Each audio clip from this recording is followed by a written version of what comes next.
acreditava no Deus que era uma coisa, uma pessoa. Na verdade, ele acreditava num Deus que era tudo em todos.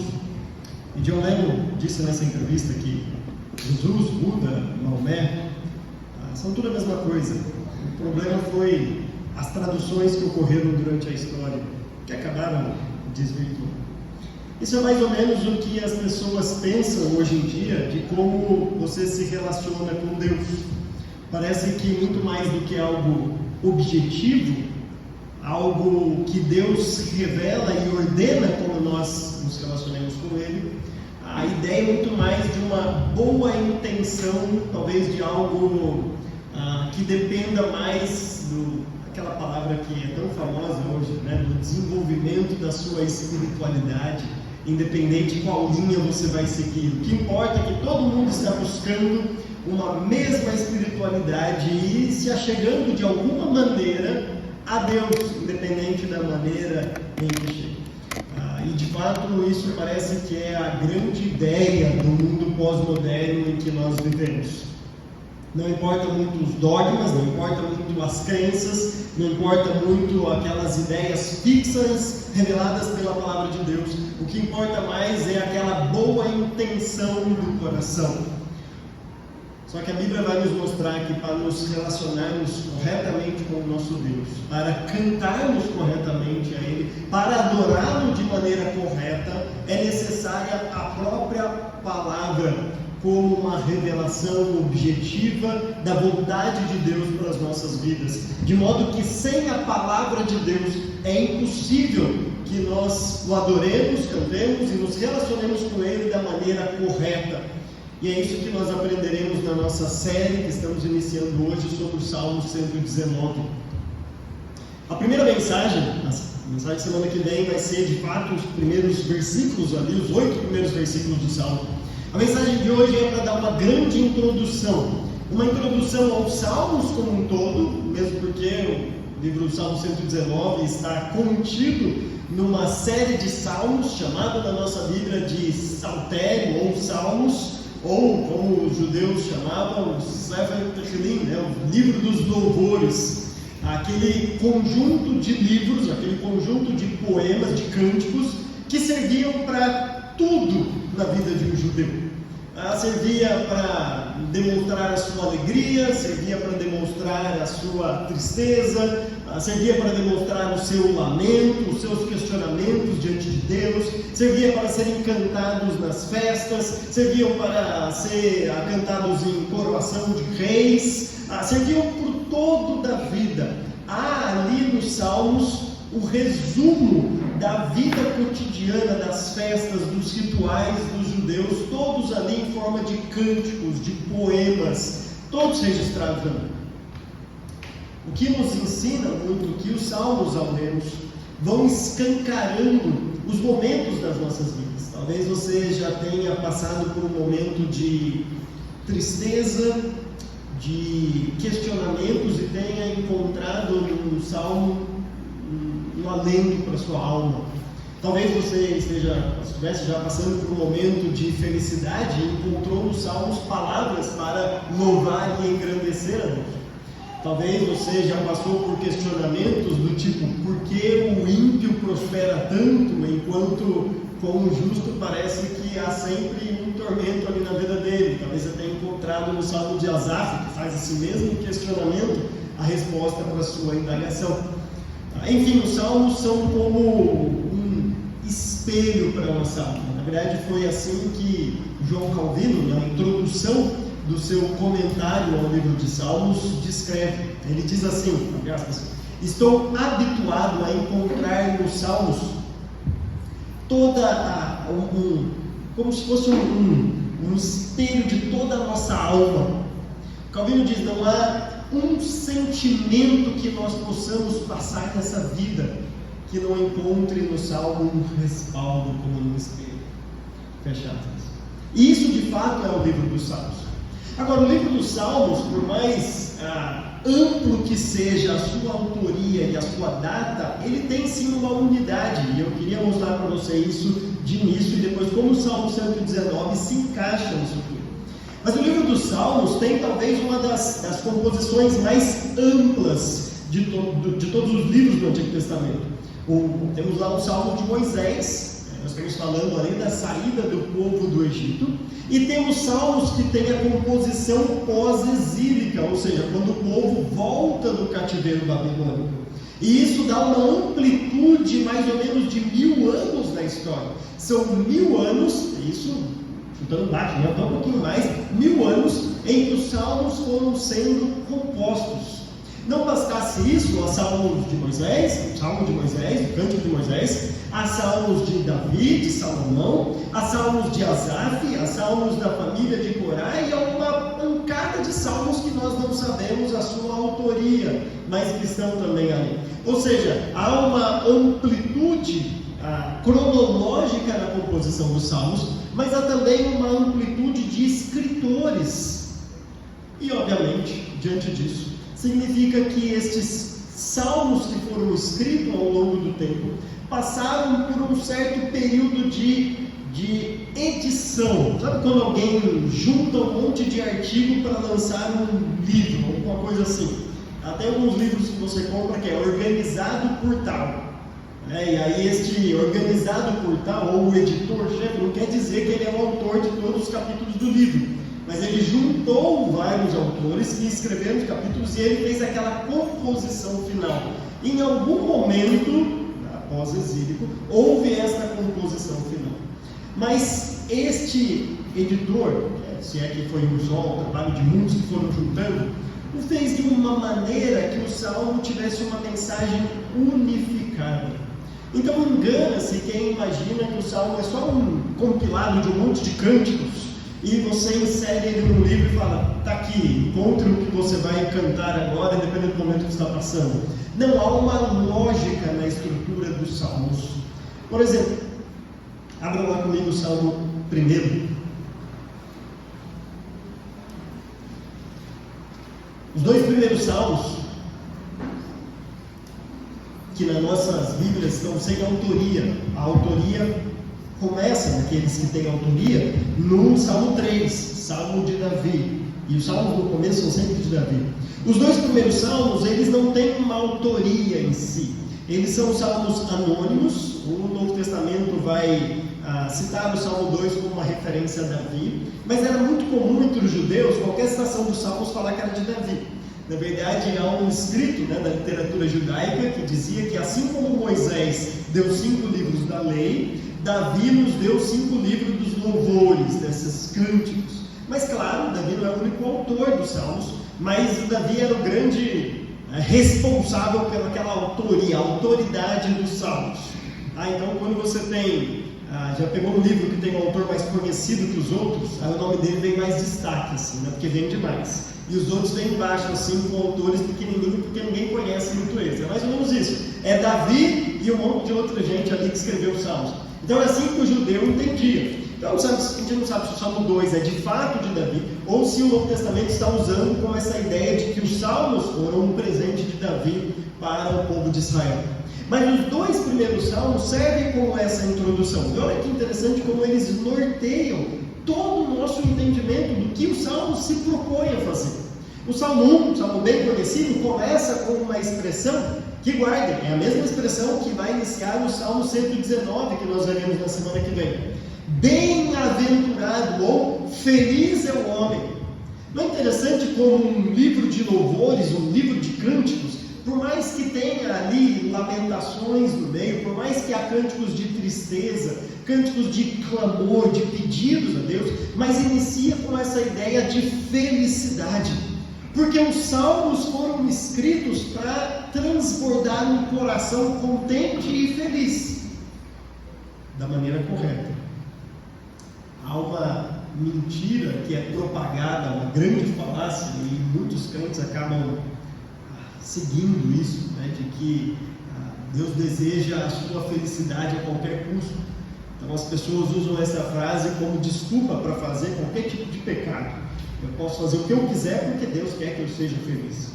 De fato, a Bíblia mostra, como este Salmo 1 vai enfatizar aqui, que Deus deseja a nossa felicidade. Deus deseja a felicidade do seu povo. Deus criou o homem para ser feliz, mas nos termos dele. A felicidade nas Escrituras é muito mais uma conformidade do nosso coração à vontade de Deus, do que eu fazer aquilo que eu quiser na vida e achar que Deus está feliz com isso, porque Deus quer que eu seja feliz nos meus termos.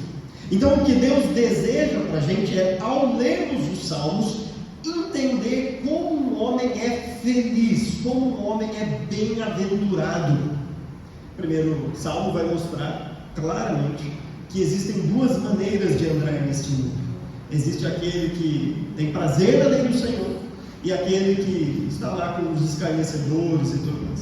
Ou seja, os Salmos vão mostrar que não há uma terceira via, não há um terceiro caminho, não há uma terceira proposta. Há dois estilos de vida. Há aqueles que são felizes por estarem nos caminhos de Deus e há aqueles que não estão nos caminhos de Deus. E por mais que eles se achem felizes aqui neste mundo, ainda assim não há uma felicidade duradoura e perene.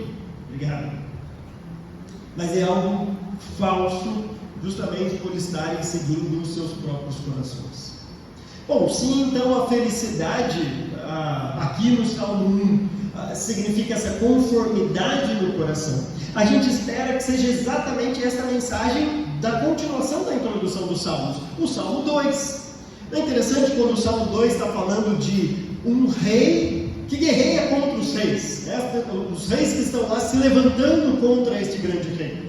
Mas no meio disso tudo, o Salmo vai dizer, versículo 11: adorem o Senhor com temor, Salmo 2 e 11, exultem com tremor, beijem o Filho, para que ele não se ire e vocês não sejam destruídos de repente, pois num instante acende-se a sua ira. Como são felizes todos os que nele se refugiam. A introdução do Salmo inicia com felicidade e termina com felicidade. Fala daquela bem-aventurança do homem e termina falando da felicidade, da bem-aventurança do homem.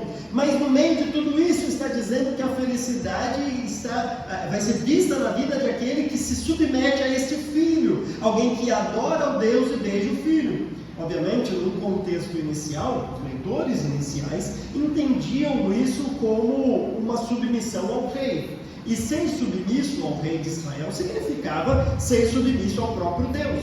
Porque Deus estabeleceu um rei ali como seu representante para reger a nação. Então, uma submissão ao rei, obviamente, era uma submissão a Deus. Mas nós sabemos que quando há menção ao rei nos Salmos, não é simplesmente falando do rei lá de Israel, mas é falando do rei por excelência que viria, o nosso rei, a pessoa de Jesus Cristo. Então, quando o texto está dizendo beijem o Filho, significa se submetam a ele. Vocês lembram, né? Os reis deviam ser recebidos, né? Ou pelo menos quando as pessoas chegavam na presença de Deus, com um beijo de respeito. Mais ou menos o que as crianças antigamente faziam com os avós. Um costume que infelizmente nós perdemos. Aquele beijo, aquele pedido de bênção, aquele respeito que tinha. Então essa ideia de beijo o Filho é se submeta a ele, reconheça a soberania dele sobre todas as coisas. Que a introdução do texto aqui, dos Salmos, estão nos dizendo é que há sim felicidade para o homem, mas desde que haja submissão a esse Deus. Ou seja, os dois primeiros Salmos falam do homem, falam de Deus, e como este relacionamento entre homem e Deus se estabelece de maneira correta para que o homem nisso encontre a felicidade da sua vida.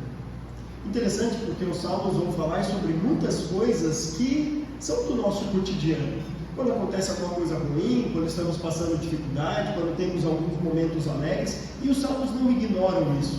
Mas toda vez que há um dilema desse, o salmista se volta para aquilo que é essencial e primordial para o ser humano, que é o seu relacionamento com Deus. Lembra de Asaf, o salmo que eu já citei, quando ele está no seu questionamento de por que o ímpio está prosperando tanto neste mundo? Todo mundo quer prosperar neste mundo, todo mundo está aqui trabalhando, ou a expressão de hoje está no seu corre aí, justamente para se sustentar, ganhar o seu dinheirinho do dia a dia, para melhorar a qualidade de vida. Todo mundo está buscando isso. Não tem ninguém que está no seu trabalho e fala assim: tomara que ano que vem meu salário diminua. Tomara que tire um pouquinho de mim. Não, todo mundo deseja galgar aí a carreira e tudo mais. E isso é um anseio, um desejo lícito do nosso coração. Proporcionar para as nossas famílias uma boa qualidade de vida, para nós mesmos, podemos ter condição de ajudar os outros. E muitas vezes nesse questionamento, talvez você fale: poxa, eu estou fazendo tudo tão certinho no meu trabalho. E aquele cara que faz tudo errado, tudo lícito, está recebendo as promoções que eu deveria receber. Aquela pessoa que só cola na prova está tirando as notas que eu deveria tirar estudando aqui de maneira honesta e sem colar e sem nada. Talvez esses questionamentos venham à mente. Mas lembra qual é a resposta de Asaf?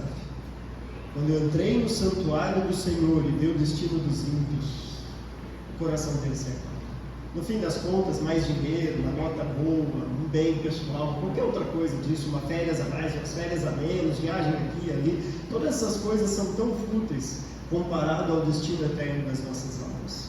Então os Salmos não ignoram estes nossos questionamentos, esse nosso dia a dia. O que os Salmos faz é voltar sempre para aquilo que é essencial.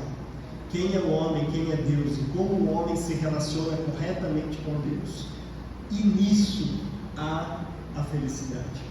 É por isso que os Salmos terminam, especialmente o Salmo 146 até o 50, é considerado a conclusão dos Salmos. Dê uma olhada depois desses Salmos. É sempre assim: cantem de alegria, louvem a Deus, exaltem o Senhor. O que o Salmo está mostrando para a gente é que se há um relacionamento correto entre o ser humano e Deus, isso vai resultar em louvor a Ele, em gratidão a Ele. De fato, o crente, que feliz mesmo, canta e exalta a Deus com alegria, como o Salmo nos convida a fazer. As pessoas aí fora podem passar um fim de semana de falsa alegria, aquilo que o Franz Schaeffer chamava de um salto da loucura, né? Um salto de fé, aquele salto da loucura do final de semana. O cara trabalha lá dia a dia, de segunda a sexta, sem muito significado, sem muito propósito na sua existência, para chegar no fim de semana e fazer algo tão mirabolante, tão fantástico, encher a cara, fazer aquela loucura toda, para ver se a vida faz um pouco de sentido, porque segunda-feira volta e a depressão começa na vida dele, porque acabou aquele final de semana. Essa é a felicidade ali fora. Agora o crente que de fato tem a verdadeira felicidade, como o Salmo vai apresentar, é aquele que pode cantar a Deus de segunda a segunda, é aquele que adora a Deus de domingo e continua adorando a Deus, cantando a Ele na segunda, na terça, na quarta, enquanto trabalha, enquanto lava a louça, enquanto dirige no trânsito de Ribeirão, que é tão bom. Enquanto está no cotidiano da vida, nós continuamos a louvar e a exaltar a Ele. Por isso que para mim uma das maiores incoerências é quando você encontra um crente que é carrancudo. Sabe aquele crente que você não vê um sorrisinho na vida, na boca dele. Não há uma expressão de louvor no rosto dele. Ele está sempre como se a vida tivesse muito ruim. Está tudo muito ruim. A impressão que dá é que ele ainda não entendeu a felicidade à luz das Escrituras. Eu sei que às vezes está com falta de dinheiro, todo mundo às vezes passa por dificuldades financeiras, a gente passa por dor, a gente passa por sofrimento, a gente passa por dificuldades, por falta de saúde, enfim, a gente passa por todas essas coisas.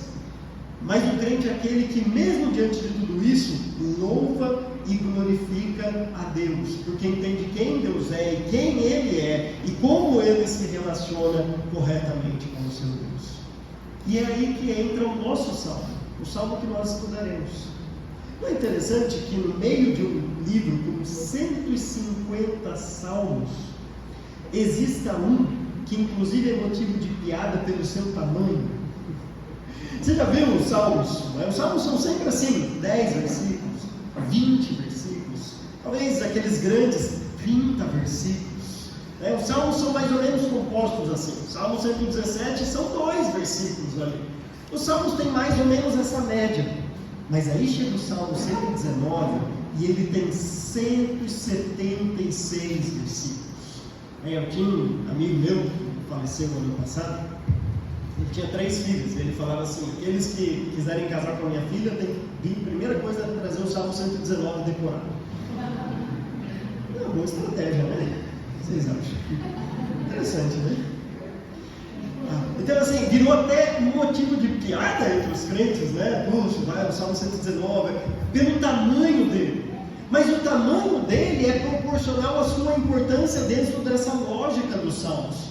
Porque no meio de quem é o homem, quem é Deus e como se relacionar corretamente com Deus, para que isso resulte no louvor a Ele no final dos Salmos, há um salmo dedicado à palavra de Deus. E é isso que nós estudaremos. Veja, buscar a Deus, se relacionar com Deus, não tem relação com a intenção do coração, com você buscar a sua espiritualidade da sua maneira, e o que importa é cada um ir atrás e todos chegaremos no mesmo lugar no final. Não! Buscar a Deus é obediência à sua palavra. É isso que Deus deseja. Abra lá no Salmo 119. Nós não começaremos a exposição hoje, mas eu quero trazer uma introdução também do Salmo 119 para nós. O Salmo 119 é um salmo escrito de maneira acróstica.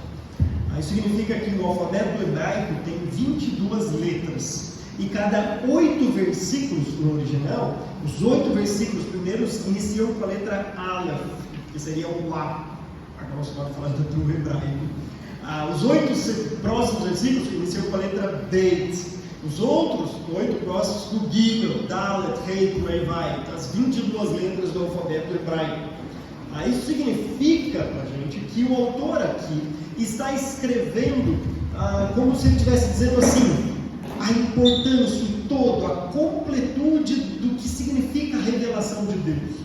Porque quando na literatura judaica o autor escrevia de maneira acróstica, no nosso linguajar é como se ele estivesse escrevendo, eu vou falar sobre o A a Z deste assunto, eu vou tentar esgotar esse assunto, eu vou falar de tudo que eu sei, de tudo que o que esse assunto pode oferecer para a gente. E por isso que tem 176 versículos sobre a palavra de Deus. O salmista quer dizer, eu vou tentar resumir toda a importância da palavra. Mas não é só a importância da palavra, embora isso fosse muita coisa, é a importância da palavra para o nosso relacionamento com Deus. Porque o Salmo 119 está contido em toda esta ideia do Salmo. Qual é a relevância da palavra para o nosso relacionamento com Deus? Para entendermos quem Deus é e que Deus deseja das nossas vidas ao nos relacionarmos com Ele. E para isso o salmista vai usar alguns termos. São 9 termos que ele usa, como sinônimos da palavra de Deus. E esses termos vão ser usados em quase todos os versículos, com a exceção de um. O versículo 122 do Salmo 119 é o único de todos eles que não aparece nenhum destes 9 termos que eu vou falar agora para vocês. A gente vai chegar na exposição do 122 bem mais para frente, né?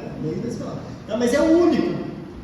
Todos os outros versículos contêm uma menção a um desses 9 termos que são sinônimos da palavra de Deus. Está falando exatamente da mesma coisa, da revelação de Deus. E eu queria mostrar para vocês aqui estes termos. Mais uma vez, eu não vou expor os salmos, vai começar na semana que vem, mas eu quero destacar os termos conforme eles vão aparecendo aqui nas escrituras. Então acompanha aí. O primeiro versículo fala sobre a lei do Senhor. Veja aqui no finalzinho do versículo 1, fala aí da lei do Senhor. Esta palavra lei do Senhor, a Torá, a legislação, aquilo que é a vontade de Deus realmente, vai aparecer 25 vezes neste salmo. No próximo versículo, versículo 2, fala dos estatutos de Deus, que é quase um sinônimo de lei, são os preceitos, são os mandamentos de Deus, e vai aparecer 14 vezes no salmo. Se você der uma olhadinha, virar a página aí no versículo 2 na minha Bíblia, no versículo 3, vai falar daqueles que andam nos caminhos de Deus. Essa palavra caminhos, parodere, acontece 8 vezes quando se refere a um sinônimo de palavra de Deus, de vontade de Deus, da revelação de Deus. Andar nos caminhos de Deus é ser obediente àquilo que Ele revelou, andar nos preceitos, na lei do Senhor. Então, quando se refere a isso, aparece 8 vezes nesse salmo. No versículo 4, fala dos preceitos. pode ser uma palavra parecida ali com a do versículo 2, mas é outra palavra no original, embora o significado seja muito semelhante. Mas a ideia aqui é mais de princípios gerais para a vida. Ou seja, tudo que envolve a nossa vida, Deus tem uma vontade revelada dele para a gente, em tudo aquilo que envolve a nossa vida. Eu acho interessante, as pessoas se surpreendem quando descobrem que a Bíblia fala sobre depressão, ansiedade, criação de filho, finanças, ele fala sobre todas as coisas. Não há um assunto que você possa vir para nós que a Bíblia não tem uma instrução, uma resposta. Se você quiser, por exemplo, utilizar bem o seu Instagram, leia as Escrituras. Ele vai te ensinar a usar o Instagram, leia Provérbios, preferencialmente. Assim, a Bíblia tem ensino e preceito para aquelas questões gerais da vida. A primeira palavra tem mais a ver com a ideia de princípios mais espirituais, a gente pode dizer assim, né? Princípios mais estritos, né? Aqueles mandamentos do Senhor revelados. O segundo, esses mandamentos, preceitos gerais para a nossa vida. E há, de fato, tudo nas Escrituras, tudo. Se quiser aprender, resolver um conflito, você quer aprender até a ser um vizinho, tem nas Escrituras. Fala, se quer aprender a ser sogro, sogra, tem nas Escrituras.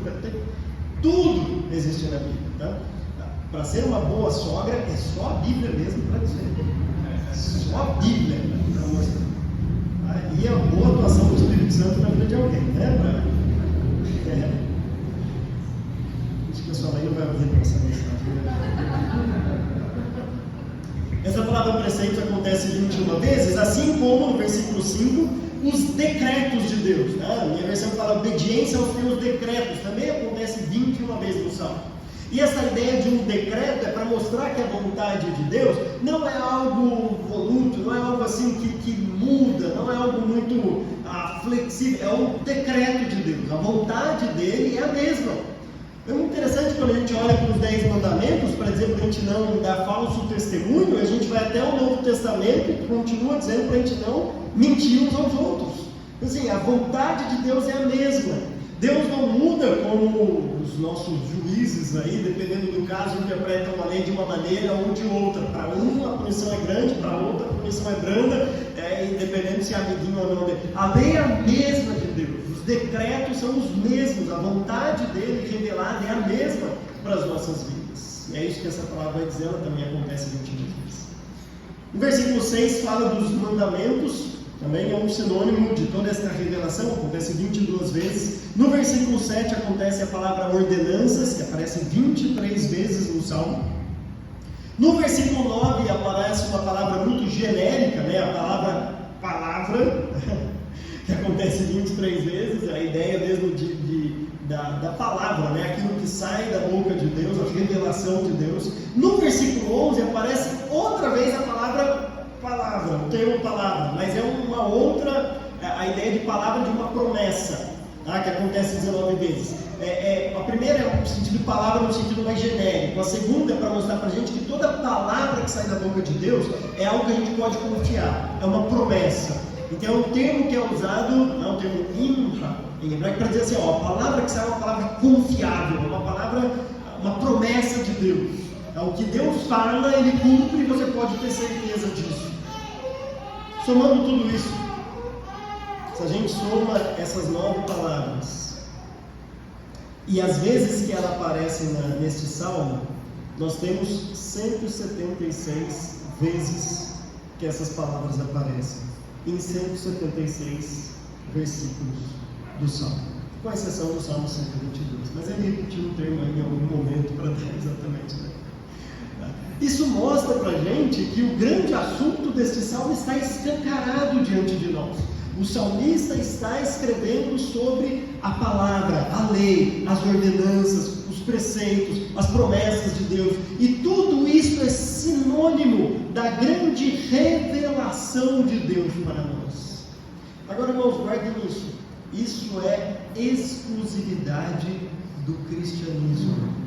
O cristianismo é a única religião, é a única proposta de vida que nós seguimos algo que nos foi dado, uma revelação de Deus para nós. Nós encaramos a palavra de Deus não como um livro qualquer, mas como uma revelação da sua vontade. Por isso que nós podemos dizer que a palavra dele é uma ordenança, é um preceito, é uma diretriz, é um mandamento, é uma promessa. Tudo isso porque veio do próprio Deus a nós. Nós não pedimos uma revelação de Deus, nós não merecíamos uma revelação de Deus, nós nem desejávamos uma revelação de Deus. Mas você já perguntou, para não pensar como isso é graça? Se Deus não tivesse deixado uma revelação à palavra dele, nem o próprio Deus nós conheceríamos. Nós iríamos olhar para a natureza e, fazendo uma silogia muito simples, você olha para a natureza e pensa que a natureza aponta para um Criador. É isso que a Bíblia faz, e todo mundo honesto vai olhar para a natureza e vai dizer: a complexidade deste mundo aponta para alguém por trás de tudo isso.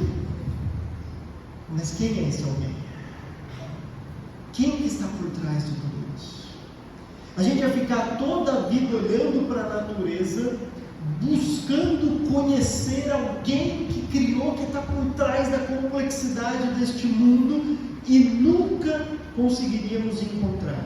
Por mais que você seja o melhor dos observadores das estrelas, saiba todas as constelações, se você olha para o céu e sabe exatamente quando vai chover, quando não vai, quando vai nevar, ou qualquer outra coisa, se você conhece todos os ciclos da lua e tudo mais, e sabe o melhor tempo de cortar cabelo, melhor tempo de ter filho, melhor tempo de... Você pode conhecer a natureza como nenhum outro, saber todas as plantas, aquelas plantas que você pode comer, aquelas plantas que você pode mover se você comer. Você pode saber tudo, ser especialista na revelação geral de Deus.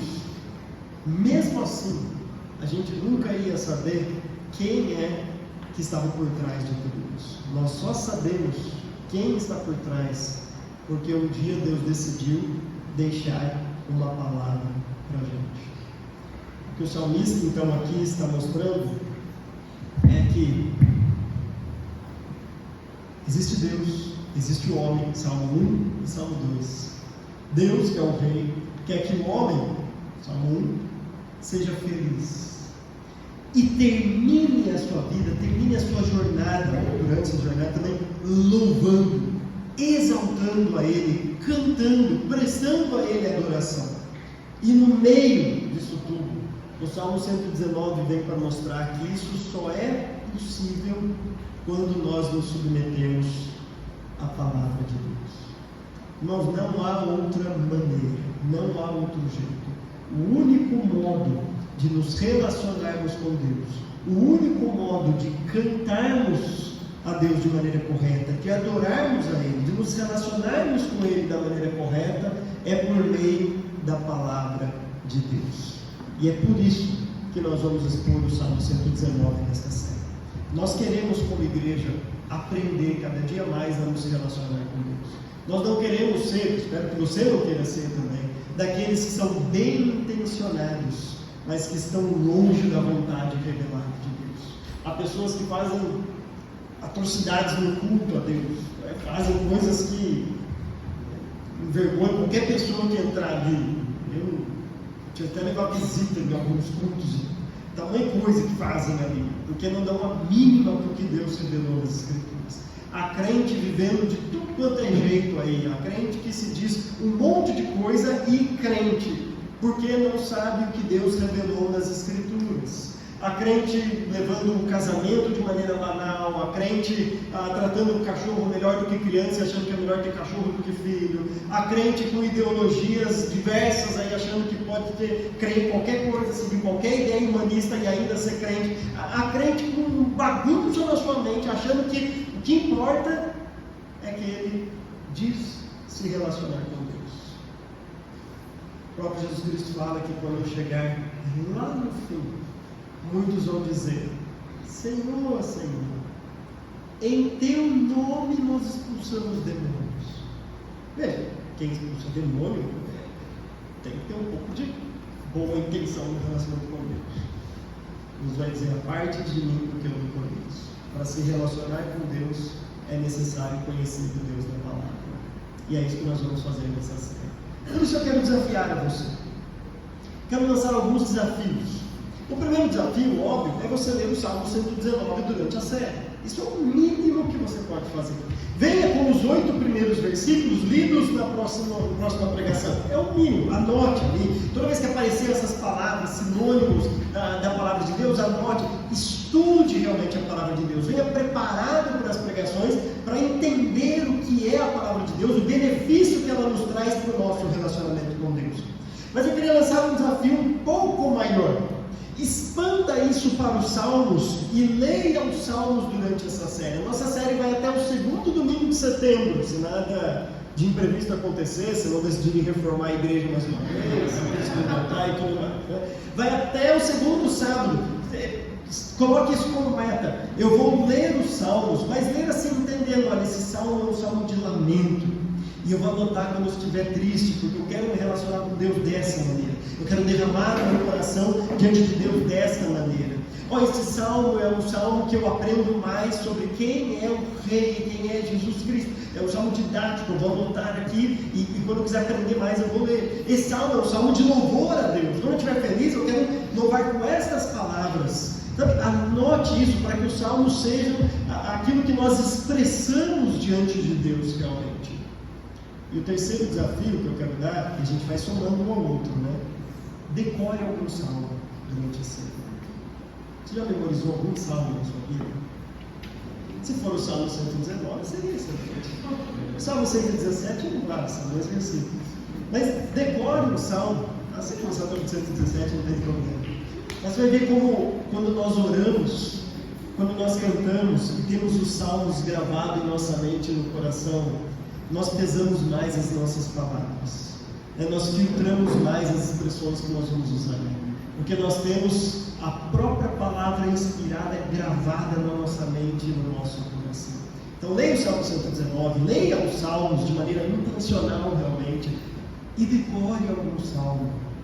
Deixe que a palavra penetre a sua mente, atinja o seu coração, e que nós possamos como igreja nos relacionar de maneira correta com o nosso Deus. Amém. Deus abençoe.